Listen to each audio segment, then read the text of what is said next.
quero complementá-los com a paz do Senhor Jesus. Quero louvar a Deus pela vida de todos os inscritos aqui do canal Rascunho DVD. Deus abençoe a todos.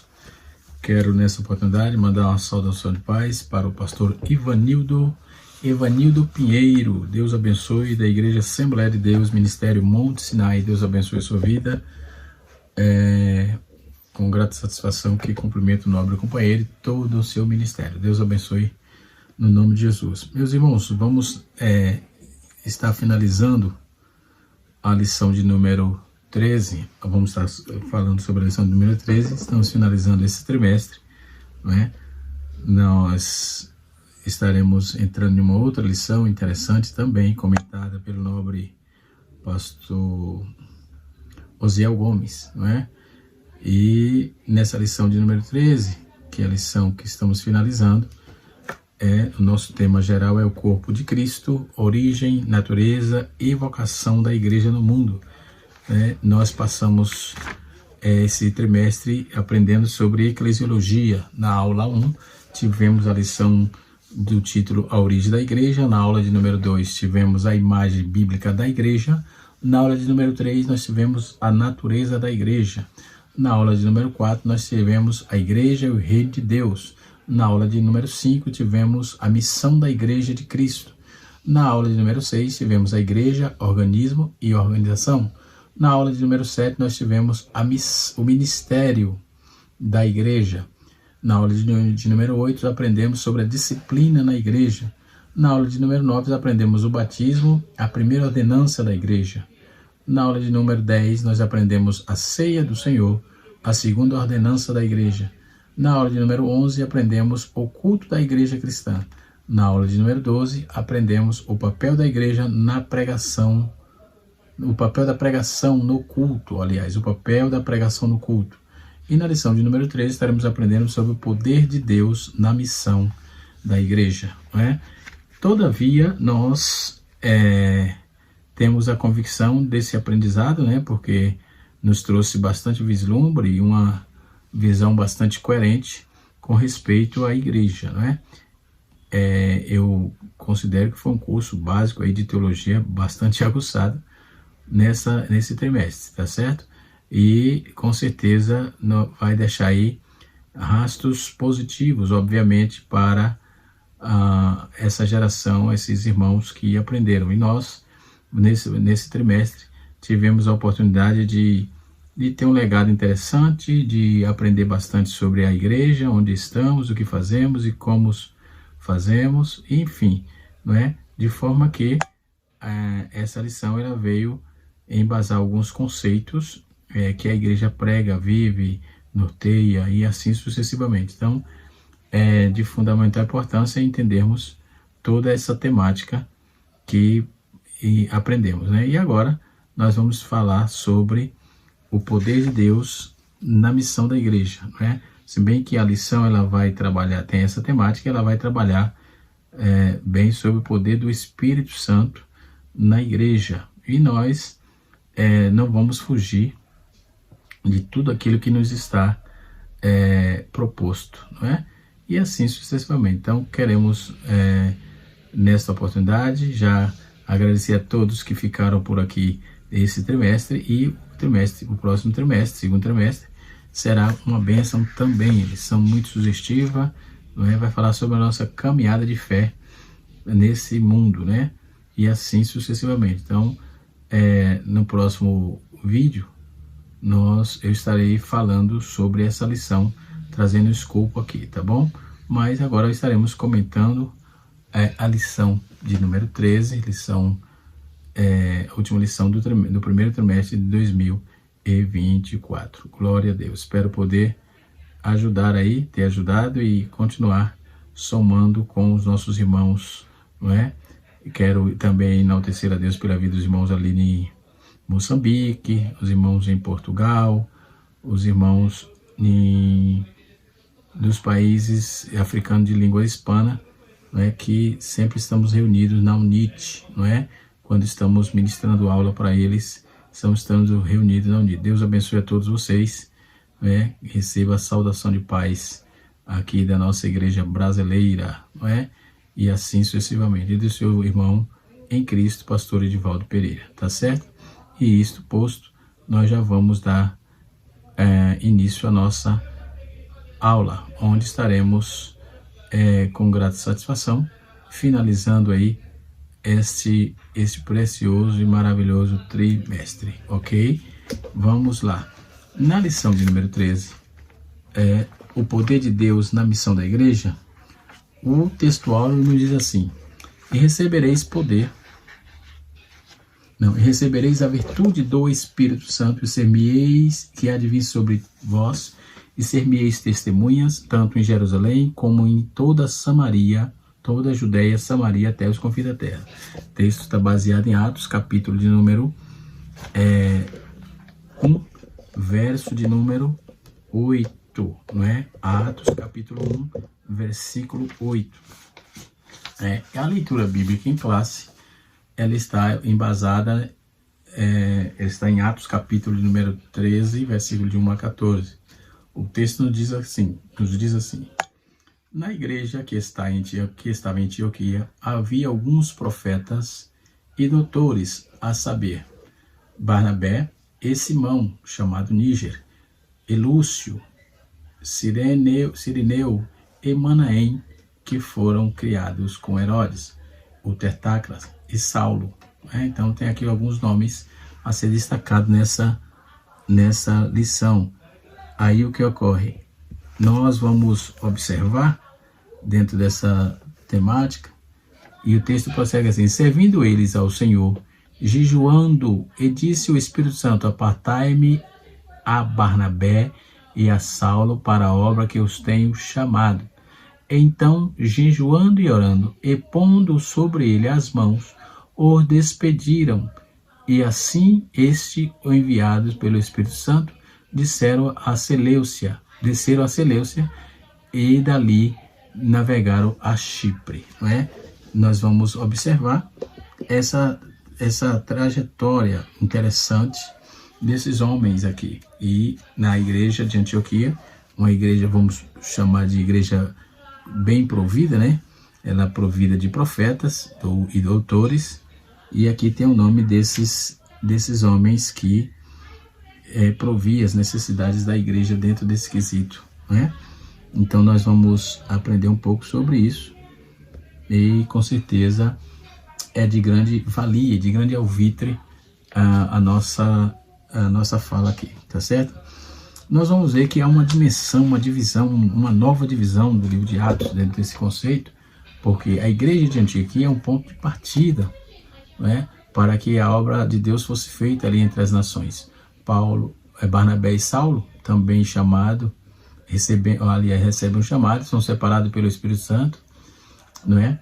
E dentro desse ponto de partida, né, nós vamos observar que eles são totalmente vocacionados e levados para o aprendizado que Deus, a necessidade da igreja ali, né? Então, notemos que o Espírito Santo sempre esteve, sempre atua e sempre atuará. Ele atuou, atua e atuará na igreja, sempre, não é? E quando vamos para essa tratativa, nós vamos ver que aquela viagem, eles receberam o chamado eles foram separados pelo Espírito Santo, e eles partem para a viagem, apoiado pelas orações da igreja, obviamente. Isso é um fator necessário. A sua primeira etapa foi na ilha de Chipre, a terra natal de Barnabé, capítulo 4 de Atos, verso 36. Né? Ao chegar em Pafos, os apóstolos são convocados pelo procônsul. O nome do procônsul era Sérgio Paulo, né? O mais alto funcionário romano lá da ilha. Então, este homem inteligente conhecia Deus, o Deus dos judeus, e desejava ouvir a sua palavra. Porém, ele tinha um preocupante personagem por conselheiro, que era Elimas, um mágico judeu. Aquela atividade era abominável aos olhos de Deus, né? E quando vamos ver isso essa proibição, essa abominação, nós vamos ver em Deuteronômio capítulo 18, versículo 9 e 10.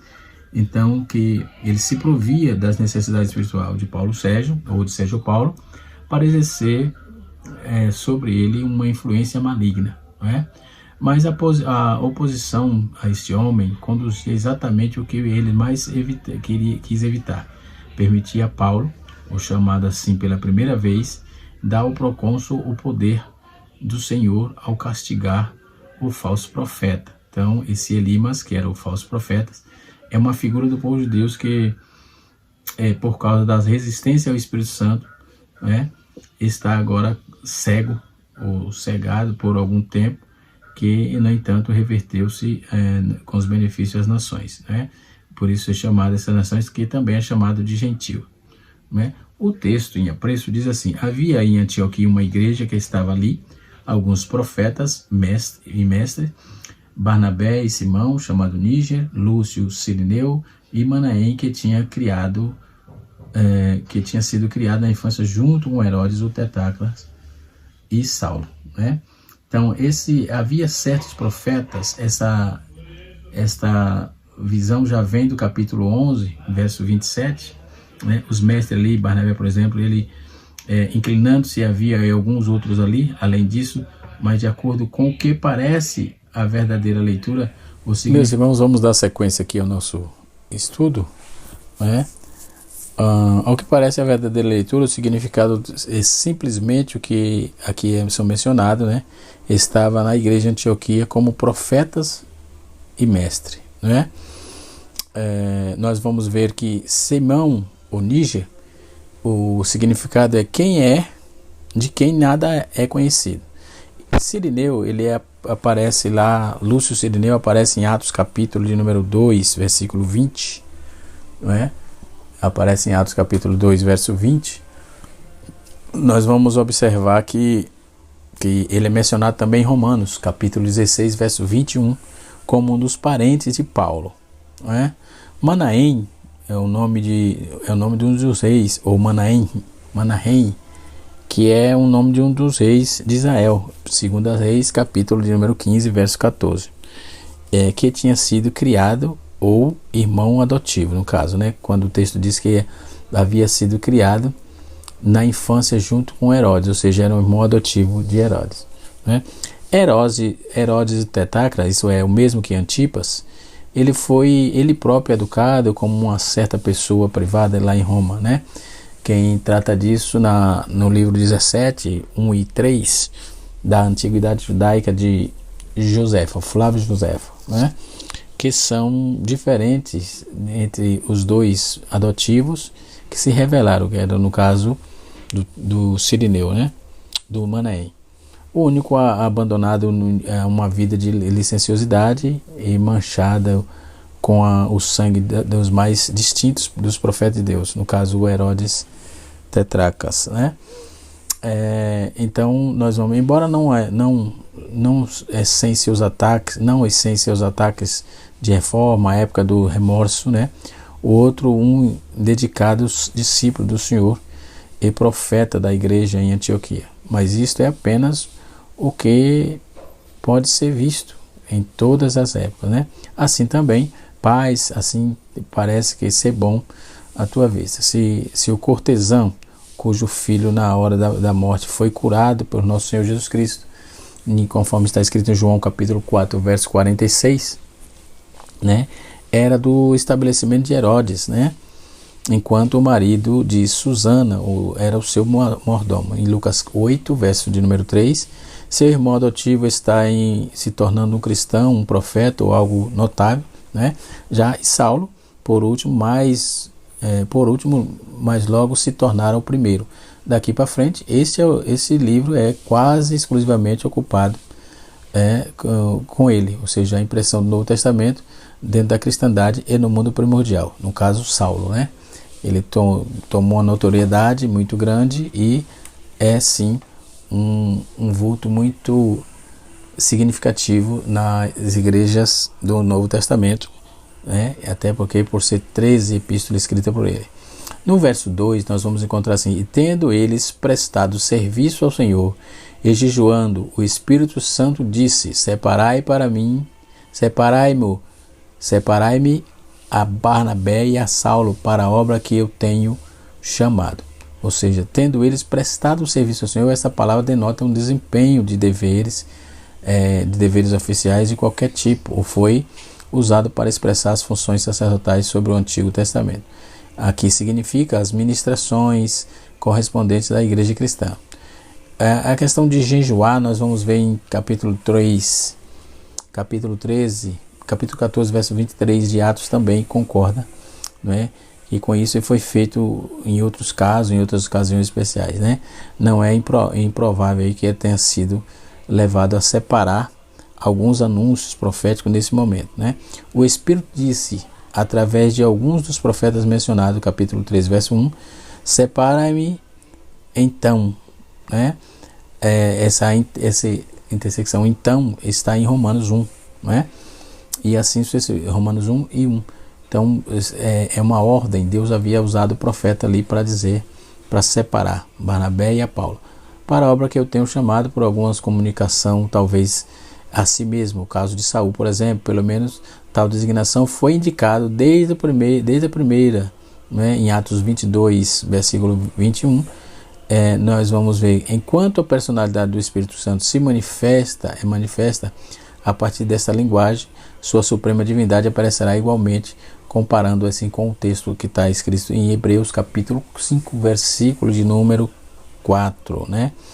E o versículo 3 diz assim: então jejuando e orando e pondo as mãos sobre ele, os despediram. Pondo as mãos aqui, vamos ter que ver Atos 6:6 para confirmar, que confirma, né? Aliás, e Atos 14:26, recomendando-os a graça de Deus para o trabalho que tinha que cumprir, né? O despediram é um duplo chamado, o Espírito primeiro e depois da igreja, não é? Primeiro o Espírito chamou, depois a igreja concordou, né? E assim, revestido de sua missão, é descrita aí, eles são enviados pelo Espírito Santo, não temos nós aqui para sempre o verdadeiro princípio de nomeação para os cargos sagrados, não é isso? Nós temos essa premissa, esse dever. Portanto, versículo 4, portanto, esses enviados pelo Espírito Santo desceram a Seleucia, e dali navegaram para Chipre. Descer a Seleucia aqui é um porto marítimo na Antioquia, né? Na Antioquia, aliás, do qual ele ficava quase oeste, 15 milhas, né? A 5 da costa do Mediterrâneo e do rio Orontes, né? Dali navegaram para Chipre, ou seja, cujo cumes da alta montanha são facilmente vistos em tempos claros desde a costa, né? Então, 4 razões podemos destacar aqui, podemos tê-la induzido aí para essa vocação, para esse destino, não é? Entrar nessa primeira ilha, por exemplo, saindo para Chipre, no caso, navegaram para Chipre. Primeiro, que deve levar em consideração é que era a proximidade com o seu continente. Segundo, era o lugar nativo de Barnabé. Barnabé tinha trâmite ali, era nativo dele. Desde o tempo que André encontrou seu irmão Simão e o levou a Jesus, Jesus amou a Marta, a sua irmã e Lázaro. Então os laços familiares não tinham sido aí sem efeito sobre o progresso do Evangelho, já estava surtindo efeito nessa época, né? Podemos observar que dentro de toda essa tratativa não poderia ser estranho, né? Supor que a verdade seria bem-vinda ali em Chipre, né? E assim sucessivamente.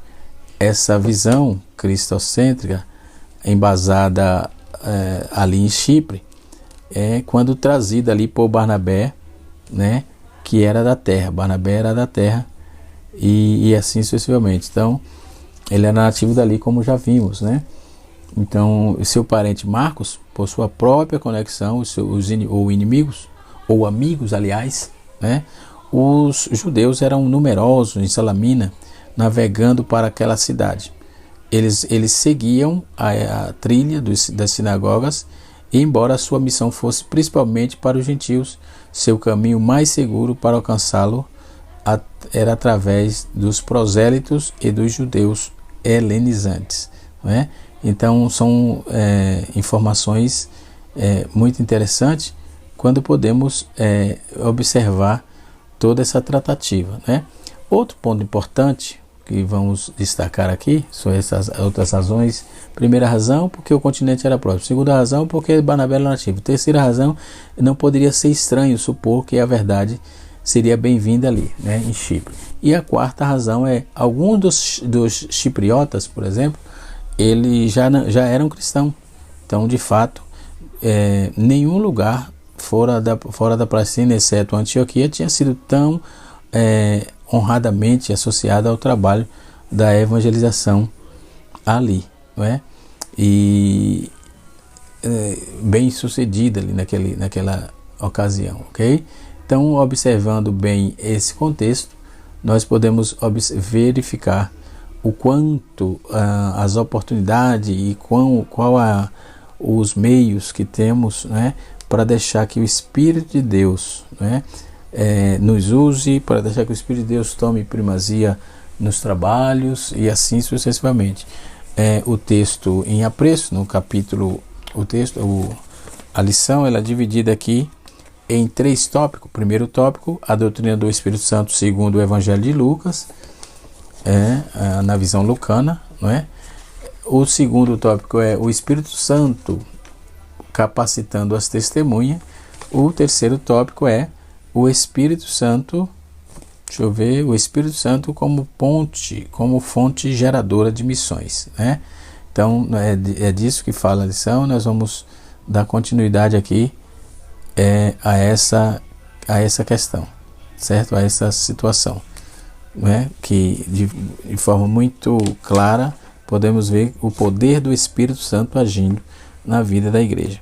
O ensino revelado nas escrituras de Lucas, tanto no Evangelho quanto no livro de Atos, embora escrito pelo evangelista Lucas, revela o ministério do Espírito Santo na vida de Jesus e da primeira igreja, como uma necessidade imperiosa, né? Nesse sentido, o evangelista mostra que sem a ação do Espírito Santo no ministério de Jesus e na sua vida da igreja, e na vida da igreja, os cristãos não estariam qualificados para ser testemunha do Senhor, né? Essa promessa estava associada ao revestimento do poder do Espírito, né?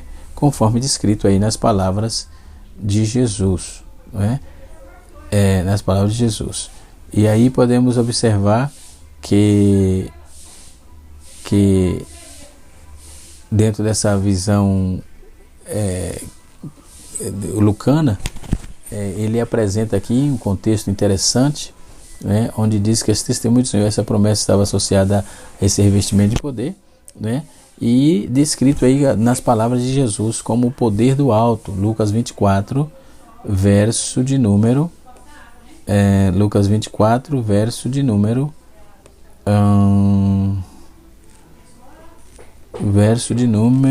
Lucas 24, verso número 49, não é? Então, o segundo subtópico nos diz assim: o enchimento do Espírito como experiência necessária. O Senhor Jesus só começou seu ministério depois de ser cheio do Espírito Santo. Lucas, capítulo 3, verso 21, não é? Nós vamos observar que dentro dessa visão bíblica, né, dentro dessa visão lucana, nosso Senhor fez a obra de Deus e a fez no poder do Espírito Santo. Ele foi capacitado pelo Espírito Santo e dependeu do Espírito Santo para exercer o seu ministério. Se o Senhor precisou, se foi necessário para o Senhor Jesus, imagine para a igreja. Da mesma forma, a igreja só deveria iniciar um trabalho missionário quando fosse revestida deste poder, tá? Do poder do Espírito Santo. Isso podemos afirmar dentro do contexto literário do evangelista Lucas, ou no comentário lucano, que especialmente no livro de Atos dos Apóstolos, que o Espírito Santo aparece como uma necessidade, não como uma opção, não é? Ou segundo o terceiro subtópico, nós vamos ver o enchimento do Espírito Santo na experiência secreta. Primeiro nós vimos o ensinamento revelado nas escrituras de Lucas, nos escritos de Lucas. Depois vimos o enchimento do Espírito Santo como experiência necessária. Depois vimos o enchimento do Espírito Santo como uma experiência secreta. Se por um lado Lucas apresenta o Espírito Santo como uma necessidade na vida da igreja, Por outro lado, ela mostra que o enchimento do Espírito Santo ocorre como uma experiência secreta na vida do crente. Nesse sentido, né, o livro de Atos, por exemplo, retrata a experiência pentecostal como um acontecimento objetivo, não subjetivo, né? Ela poderia ser vista ou ouvida. Atos capítulo número 5, versículo número 32. Então havia manifestação física de se tornarem reais para quem se tinha visíveis, a visível para quem não se presenciava, né? Em outras palavras, quem recebeu a sábia e sabia, aliás, que havia recebido. Então, dentre os muitos sinais, um se sobressaía sobre os demais: o falar em línguas desconhecidas, em Atos 2:4, Atos 10:44, Atos 19, versículo 1, e assim sucessivamente, de versículo 1 até o versículo 6. O quarto subtópico do primeiro tópico nos diz assim: a doutrina pentecostal clássica, não é? Desde de seus primórdios, a doutrina pentecostal clássica afirma que o falar em línguas desconhecidas é a evidência física inicial do batismo com o Espírito Santo. Em 3 ocasiões, lá no livro de Atos, nós vamos ver a manifestação de línguas que está presente em todas elas. Por exemplo, chamar a atenção o fato de todos terem experimentado esse fenômeno de falar em línguas, né? Atos 2:4, Atos 9:44 a 46 e Atos 19, versículo 6. Este mesmo aqui, por exemplo, essa mesma narrativa aparece em Atos 8, versículo 14 a 25, de onde não há menção de ocorrência de línguas estranhas. Então, o evangelista parece ter deixado subentendido que as línguas estiveram presentes ali, né?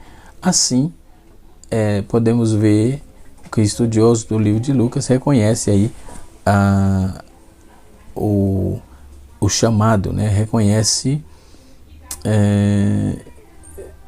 Ele reconhece ali que o uso do evangelista que o evangelista faz para essa demanda, né?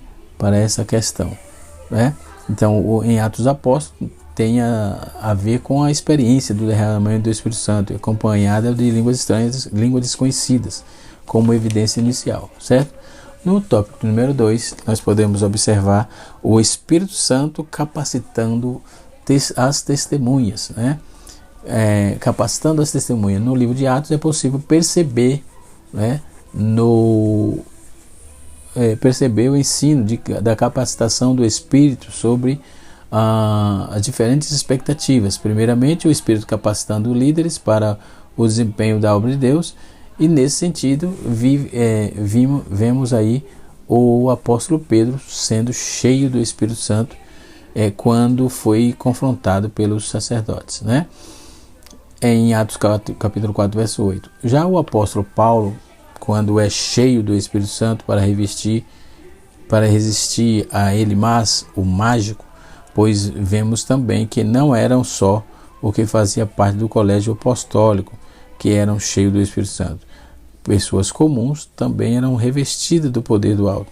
Então, é para todos, né? Tanto os que recebiam, que tinham ali compromissos ministeriais, como também todo o povo que buscava. Podemos observar isso dentro do próprio contexto da leitura, né, da lição. Então, na verdade, o que se observa em Lucas é que o revestimento do Espírito Santo veio sobre toda a carne, capítulo 2, verso 17 de Atos, né? Já o subtópico 2 do tópico 2 diz assim: pessoas simples e capacitadas pelo Espírito Santo. Então vemos isto claramente que quando Ananias, até então um ilustre desconhecido, é convocado por Deus para impor as mãos naqueles que seriam o maior apóstolo de todos os tempos, né? E assim também Estevão, Filipe, que havia aí sido escolhido para servirem às mesas, né? Então, está falando sempre, onde tem o Espírito Santo, tem o serviço, tem o trabalho, tem a prontidão, não tem como ser diferente. Onde tem o Espírito Santo, tem ação, né? Tem o Espírito Santo, então tem ação. E assim sucessivamente. Então, não tem como ser diferente. Se tem o Espírito, tem a ação. E assim sucessivamente, ok? No tópico de número 3, podemos ver assim, o Espírito Santo como fonte geradora de missões, né? Então, o envio missionário. No capítulo 13 de Atos que nós lemos, narra o envio de 2 missionários da igreja de Antioquia. O que chama atenção nessa narrativa é a participação ativa do Espírito Santo no envio de missionário. Então, separai para mim, ponto. Foi o Espírito de quem disse. Então, estava ali a ordem expressa e o envolvimento total, cabal do Espírito Santo. Então, o chamar a atenção é essa narrativa, né? Que o envio de missionário. Nesse contexto, Lucas menciona que havia alguns profetas na igreja que estavam em Antioquia, capítulo 3, verso 1. Então, é bem possível que essa observação do autor sagrado fosse para explicar como se deu a participação do Espírito Santo no comissionamento de Paulo e Barnabé para a primeira viagem missionária. Lucas mostra também, por intermédio dos dons do Espírito, os 2 obreiros foram separados para uma grande obra, ok?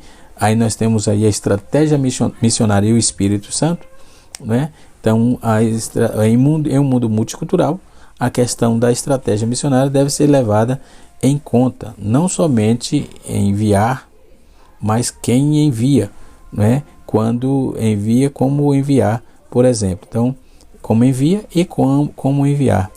Paulo e Barnabé poderiam aí ter adotado a estratégia errada na obra de missionária, quando podemos observar que foram impedidos, né, quanto à interpretação dessa demanda, quando interpretaram pregar na Ásia e na Bitínia, foram impedidos pelo Espírito Santo. Então, o Espírito Santo foi quem decidiu que deveria ouvir o Evangelho naquela circunstância, né? Então, a presença do Espírito Santo é ativa, maciça e consistente em todos os momentos, né?